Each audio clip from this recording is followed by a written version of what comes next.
Have you ever finished reading an entire chapter, closed the book, and immediately realized, wait, what did I just read? Congratulations! You've experienced one of the biggest lies in studying. Because reading isn't learning, highlighting isn't learning, watching another productivity video instead of studying definitely isn't learning. Here's the truth. Your brain doesn't get stronger by putting information into it. It gets stronger by pulling information out. That's exactly what active recall is. And if you're not using it yet, you're probably spending twice as much time studying for half the results. So today, let's learn how to actually use active recall the right way and why it can make memorizing almost anything dramatically easier. Let's begin. First, what is active recall? Imagine going to the gym. Would your muscles grow by staring at the dumbbells? No. You have to lift them. Your brain works the same way. Every time you force yourself to remember something without looking at the answer, you're giving your memory a workout. That's active recall. Instead of reading your notes over and over, you ask yourself questions. Instead of highlighting everything, you close the book and explain the topic from memory. Instead of recognizing information, you practice retrieving it. That tiny difference changes everything. Because recognition feels like learning. Retrieval creates learning. Why rereading feels so good and works so poorly. Here's something interesting. When you read your notes again, everything looks familiar. Your brain says, yep, I know this. But familiarity is not memory. Imagine reading the answers to a quiz before taking it. Everything seems obvious. Then someone removes the answers. Suddenly, your brain starts buffering like slow internet. That's because your brain confused recognition with recall. And exams don't ask, does this look familiar? They ask, can you remember it? Those are two completely different skills. The brain loves being challenged. Your brain is surprisingly lazy. If the answer is sitting right in front of it, why bother remembering? But the moment you struggle to recall something, your brain pays attention. Scientists sometimes call this desirable difficulty. In other words, learning feels better when it's easy. Memory gets better when it's slightly hard. That little struggle? It's not a sign you're failing, it's a sign your brain is growing stronger. Think of it like scratching an itch, a little uncomfortable, very satisfying afterward. Step 1. Read small, recall immediately. Most people read 10 pages, then they try remembering everything. Bad idea. Instead, read one paragraph. Close the book. Now ask yourself, what were the main points? Say them out loud or write them down. If you can't remember something, that's perfect. Now your brain knows exactly what needs work. Then check your notes. Fill the gaps. Repeat. This simple cycle is far more effective than reading the same page 5 times. Step 2. Turn everything into questions. Your notes should not look like a textbook. They should look like an interview. Instead of writing, the mitochondria produce ATP, ask, what does the mitochondria do? Instead of writing, the French Revolution began in 1789. Ask, when did the French Revolution begin? Your brain loves questions. Questions create curiosity. Curiosity improves attention. Attention improves memory. It's a beautiful chain reaction. This is also why flashcards work so well. Not because they're magical, because they force retrieval. Step 3. Don't panic when you forget. Here's the biggest mistake students make. They forget something. Then they think, I'm terrible at memorizing. Actually, forgetting is part of remembering. Sounds weird.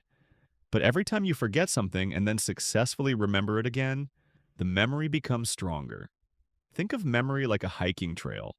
Every time you walk the path, it becomes easier to follow. If you stop walking it, plants begin covering the trail. Active recall simply clears the path again. So don't fear forgetting. Use it. Step 4. Explain it like you're teaching a child. Here's a fun test. Can you explain photosynthesis to a 10-year-old? Can you explain economics without using fancy words? Can you explain gravity without saying gravity? If not, you probably don't understand it as well as you think. Teaching forces active recall. It also exposes confusion, and confusion is valuable because you can't fix what you don't notice. You don't need an audience either. Explain it to your wall, your pet, your pillow. They probably won't interrupt, hopefully. Step 5. Mix subjects together. This sounds counterintuitive.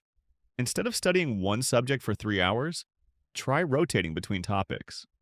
Maybe math, history, biology, then back to math. Your brain has to switch gears every time. That makes retrieval harder. And harder retrieval often creates stronger learning. It feels slower, but the long-term results are usually much better. Again, easy studying feels productive. Difficult studying is productive.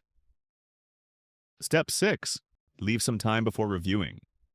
Here's another mistake. Students often review something 5 minutes after learning it. Your brain barely had time to forget. Instead, wait. Review later that day. The next day, a few days later, a week later. This is called spaced repetition, and when combined with active recall, it's one of the most powerful learning systems we've discovered. Every successful retrieval tells your brain, this information matters. Eventually, it sticks. The biggest myth about good memory. People often believe smart students simply have better memories. Not necessarily. Many top students don't memorize faster, they retrieve more often. Instead of reading the same chapter 6 times, they test themselves 6 times. Same amount of effort. Completely different results. It's like cooking. Reading the recipe 20 times won't make dinner. Eventually, you have to start cooking. A 20-minute active recall study session.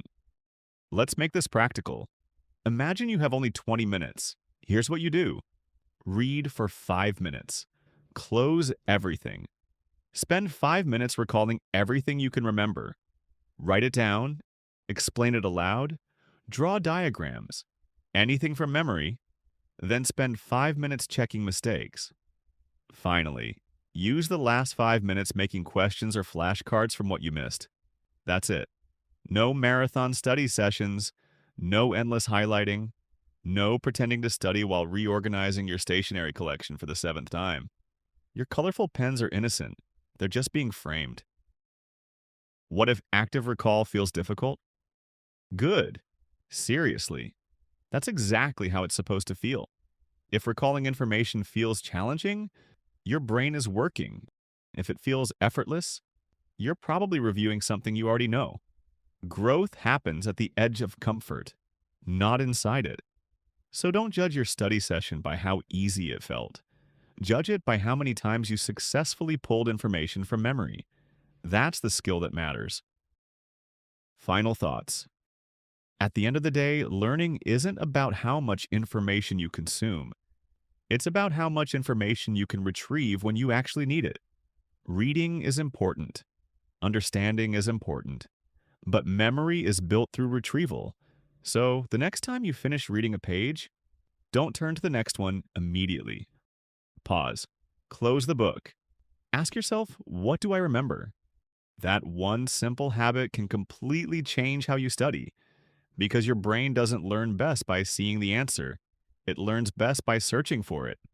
And sometimes, the fastest way to memorize something is to stop reading it.